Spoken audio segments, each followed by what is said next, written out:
Olá pessoal, tudo bem? Mais uma vez, professor Edson Marcon, dando sequência ao nosso estudo de higiene ocupacional, especificamente falando de segurança de produtos químicos. Agora, a parte 2 do nosso estudo. Essa parte 2 eu dividi em 3 vídeos para poder facilitar um pouco mais o nosso entendimento. Ok, pessoal? Então, após a vinheta, nós teremos os nossos vídeos, mas para variar aquele recadinho de sempre. Não esqueçam de clicar no sininho, não esqueçam para ativar as notificações. Se inscrevam no canal, sempre vou estar colocando assuntos novos relativos à segurança do trabalho.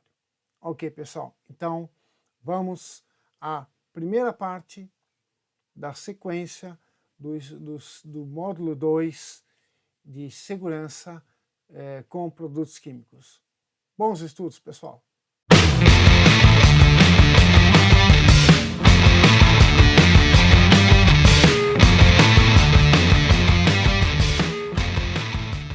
Olá, pessoal! Vamos dar sequência ao nosso estudo, de higiene ocupacional. Continuaremos falando sobre produtos químicos, segurança com produtos químicos. Hoje, o nosso assunto vai ser manuseio e estocagem, ok? Manuseio e estocagem de produtos químicos. Lembrando que a cor vermelha que representa os riscos químicos no mapa de risco, e esses são os riscos que nós vamos, os produtos que nós vamos estudar. Especificamente hoje, neste vídeo, nós daremos ênfase na definição do que são poeiras, fumos, névoas, neblina, gases e vapores. No próximo vídeo, nos próximos 2 vídeos que eu vou fazer sobre o assunto, nós vamos especificar os produtos químicos em geral. Nós vamos classificá-los e apresentar os riscos de cada um, ok? Então vamos lá. Primeiro, uma coisa importantíssima para a gente falar. O acidente, gente, ele não é simples obra do acaso. O acidente, ele pode ser previsto. E se ele pode ser previsto, ele pode ser evitado. Então, se a gente pensar em produtos químicos, nós podemos afirmar que a movimentação de materiais, ela é responsável por 22% das lesões ocorridas. A taxa de frequência, ela acaba sendo alta, E nós temos vários tipos de acidentes que já ocorreram, que já aconteceram por conta da movimentação e manuseio de produtos químicos, ok? Então veremos aqui agora os conceitos das classes dos produtos. Então nós temos produtos inflamáveis, essa é uma classificação dos produtos químicos. Então, como exemplo, nós temos gasolina, tolueno, solventes e vários outros. Nós temos produtos químicos que são oxidantes. Um exemplo típico aí, a água oxigenada. Nós temos produtos tóxicos, lembrando que a maioria dos produtos químicos são tóxicos. Então nós temos benzeno, tetracloreto de carbono e assim por diante. Nós temos produtos químicos corrosivos, então ácidos, soda cáustica, e nós temos também produtos químicos que são radioativos. Então, nós precisamos fazer uma avaliação do ambiente de trabalho. Essa avaliação, nós podemos fazer uma análise quantitativa, onde envolve medições, e a qualitativa dos agentes químicos que podem estar presentes no ambiente. Então, a avaliação qualitativa é aquela que vai no mapa de riscos. Então, a avaliação qualitativa, ela terá a participação dos trabalhadores. Porque o trabalhador que está lá 8 horas por dia, ele que tem a sensação né? Ele que percebe se tem alguma coisa que está incomodando. Então é muito interessante, muito produtivo a gente conversar com os trabalhadores. E na qualitativa nós vamos utilizar índices de risco químico, né? Então, nós temos, por exemplo, limite de tolerância, nós temos o índice de exposição, nós temos número de risco, o índice de risco da reação, o índice de risco para solvente, né? Que podem ser retirados da tabela AIRA, ok? Que é a American Industrial Hygienics Association, uma tabela que traz para a gente esses valores, ok? E a avaliação pode ser também a quantitativa. A quantitativa nós temos duas formas, a instantânea e a contínua. Na instantânea, nós vamos utilizar equipamentos de leitura direta, onde instantaneamente, imediatamente, esses aparelhos vão dar para a gente os valores.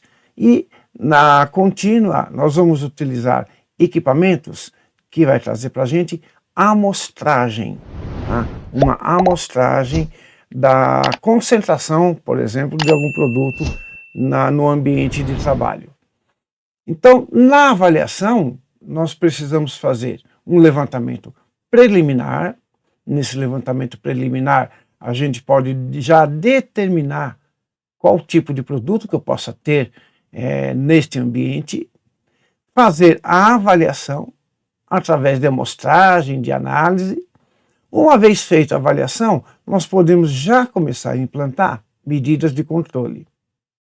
E não adianta só você implantar medida de controle se você não fizer uma avaliação das medidas adotadas.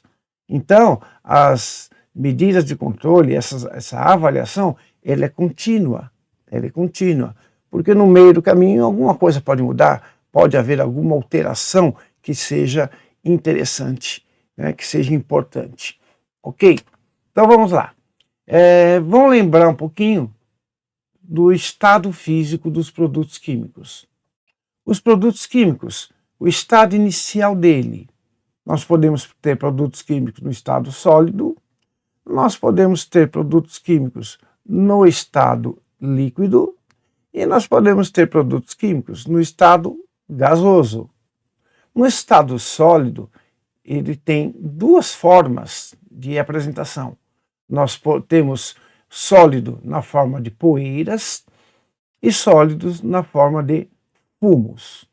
As características da poeira é que as suas partículas, elas medem menos que meio micron. O que é um micron? Imagina 1 milímetro. Pega esse 1 milímetro, divide por 1000 e tira uma fatia.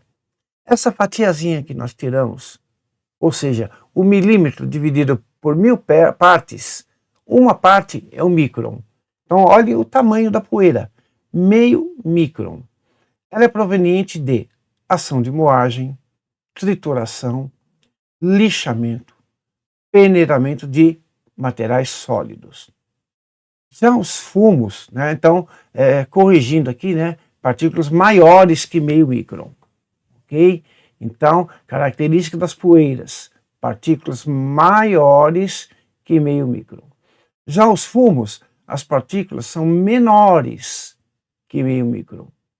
Os fumos, a definição clássica, condensação de vapores e substâncias que nas condições normais são sólidas. Traduzindo, os fumos eles são provenientes de aquecimento de materiais sólidos. Esses materiais sólidos, quando aquecidos, eles ficam em partículas menores que meio micron e ficam suspensas no ar. Então, os fumos são materiais sólidos suspensos no ar, provocados por um processo de aquecimento. Líquidos. Já os líquidos, nós encontramos os líquidos em névoas e neblinas. As partículas das névoas são maiores que meio micron. Então, por exemplo, a ação mecânica de sopragem, de impacto. Nós vamos ver lá na frente um exemplo dessas névoas. Já as neblinas, as partículas são menores que meio micron. Elas são provenientes da condensação de vapores e substâncias que, nas suas condições normais, elas são no estado líquido.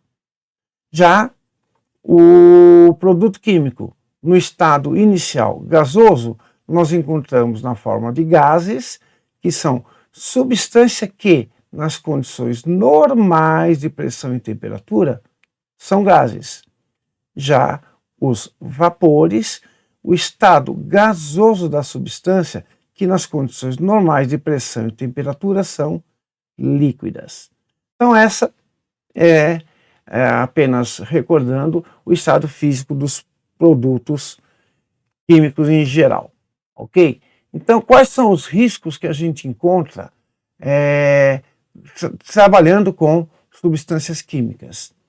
Então nós temos as substâncias químicas no formato de material particulado, nós temos as substâncias químicas na forma de líquidos e nós temos as substâncias químicas na forma de gases, também na forma de vapores.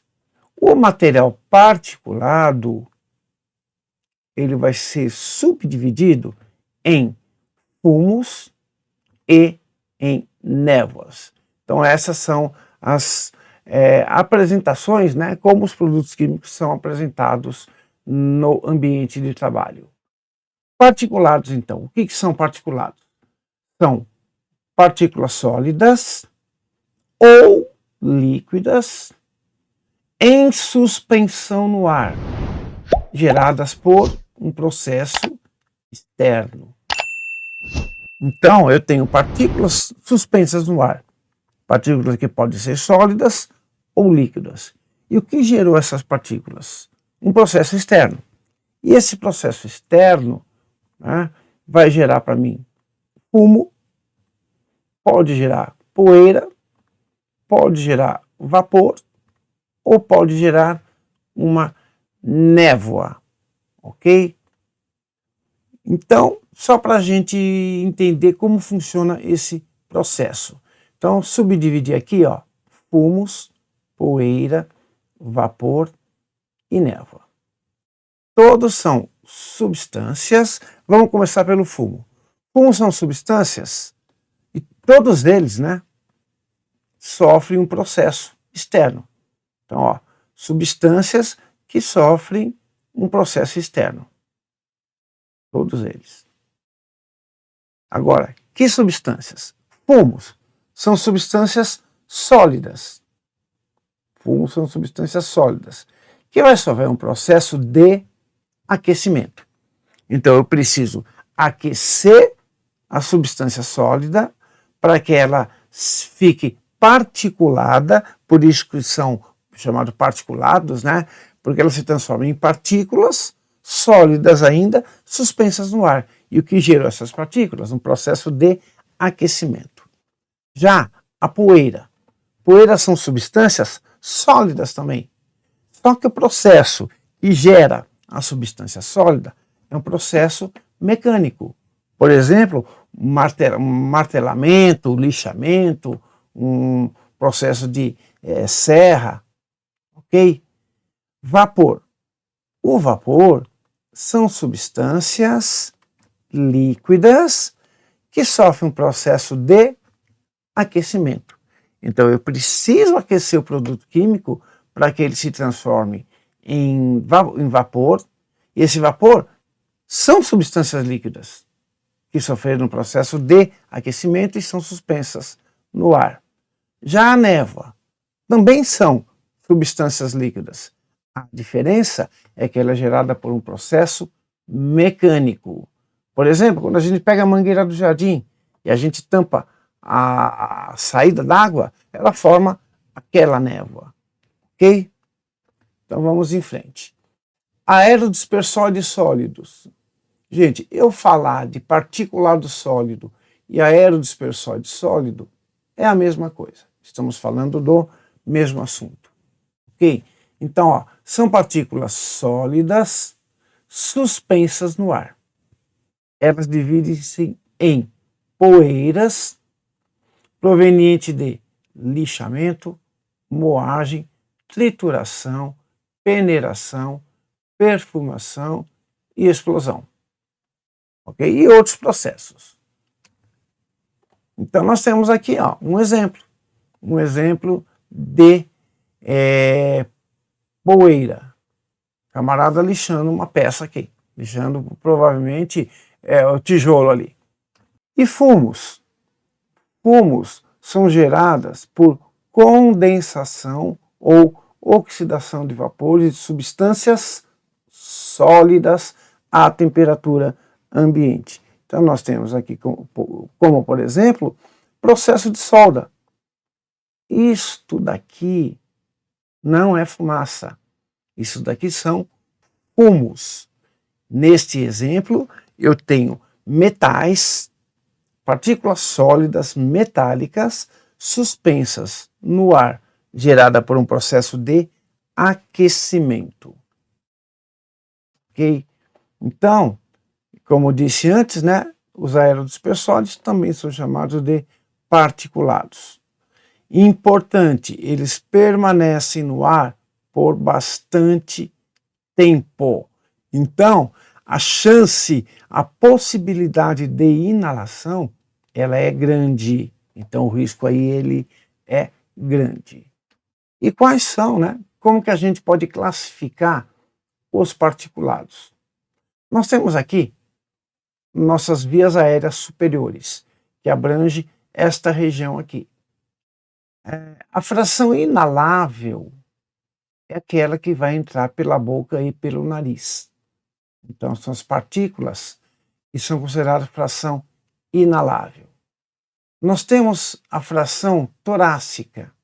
Na fração torácica, ela vai penetrar além da laringe, além desta região aqui.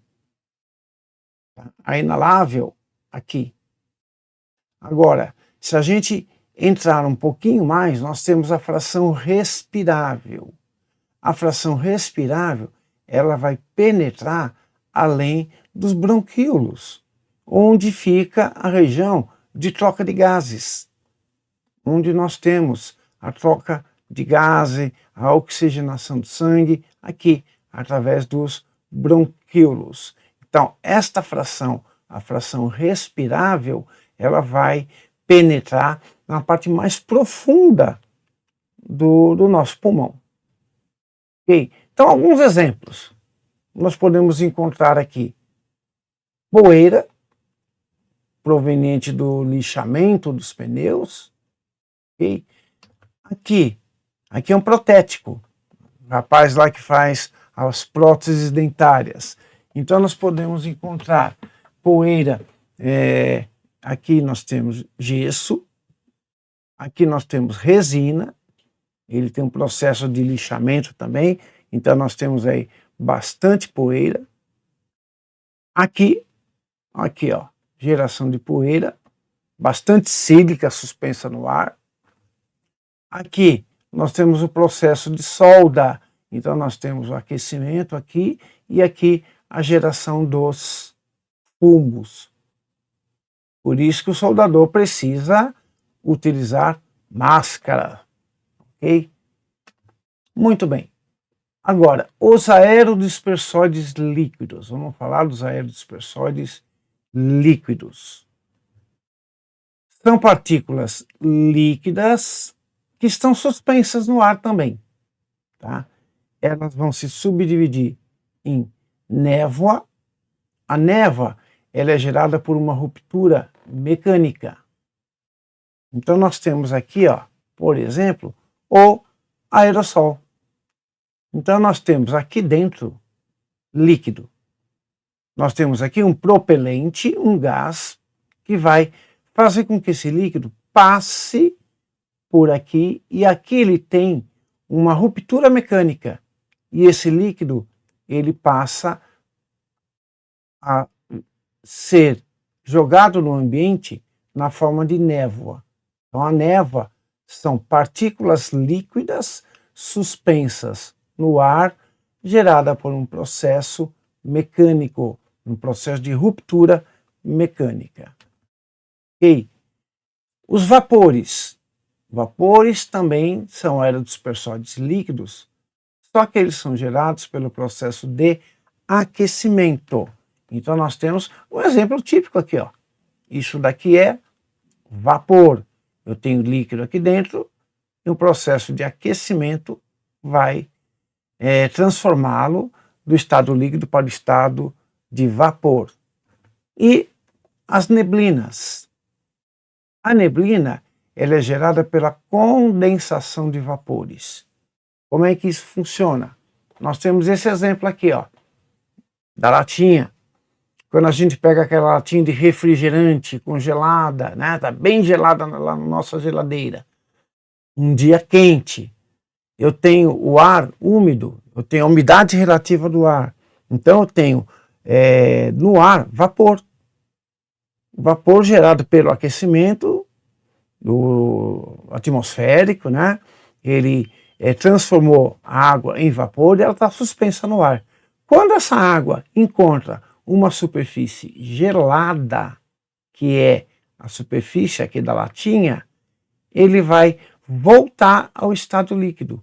Ele vai se condensar. Então é condensação de vapores. Isto é neblina. Ok?